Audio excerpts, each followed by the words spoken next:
What do you think about when you think about survivorship bias for startups?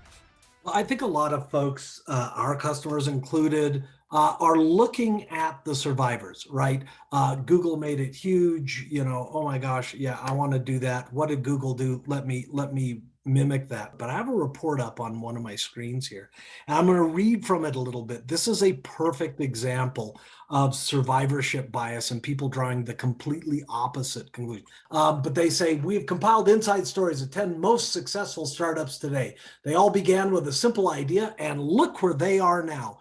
See, as soon as your little survivorship bias bells should be ringing, right? Yeah. Now, companies that they look at, I'm just going to read them out here. It's a who's who, right? Airbnb, Instagram, Pinterest, Angry Birds, LinkedIn, Uber, Snapchat, WhatsApp, Twitter, and Facebook. Hey, Hall of Famers, everyone. Who wouldn't want to have been involved in those, especially the Angry Birds one, right? Well, one of the conclusions was that something these companies all have in common.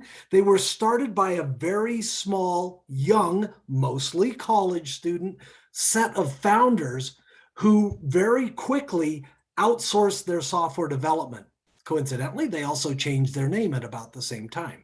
Therefore, if you have a bunch of your dorm buddies and you have maybe a really, really great coder person, you start your company, you then go ahead and task that coder person to go ahead and code up all the hard stuff, change your company name, bada boom, bada bing, you're the new Facebook. We all know that's just not the case. It truly is not that simple. That's classic survivorship bias.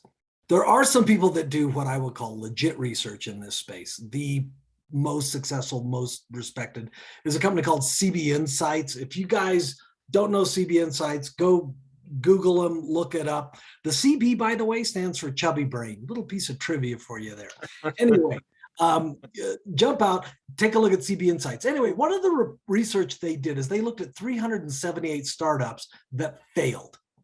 You've got my interest right off the bat. Why did they fail? They started categorizing them, and it broke down to three common things. One is that they were attacking a market that was already saturated. Another one is that they were poorly managed. And the third one is they couldn't scale. Now, I know those aren't really earth-shattering. That's not as interesting as talking about, college dorm buddies that don't know how to do laundry, but they've got a great buddy that codes. That's a more Hollywood-type hero story, as opposed to what truly is the reality of this. So when we're looking at startups, we're evaluating emerging tech, it's actually these other more mundane, less Hollywood scripty type things that we're actually looking for. We one of the things that came up just on this point with an entrepreneur one time was this concept of a success failure. When you if you sell more than you thought you were going to, then you may not have credit to be able to finance your receivables, or you may not be able to procure the stuff if you're selling something that's a widget. For all the other things that go with it, you could blow yourself up by growing too fast, which is also a fascinating problem. Yes, you never hear about that because the people, again, who manage through it are the ones who end up on the Hall of Fame list that we talked about at the beginning. Yeah, So, you're exactly right. Exactly. well, Mark, as always, this is a fantastic series of insights, and I won't forget it. Thank you so much, Mark. Yeah, thanks, man. This is fun stuff.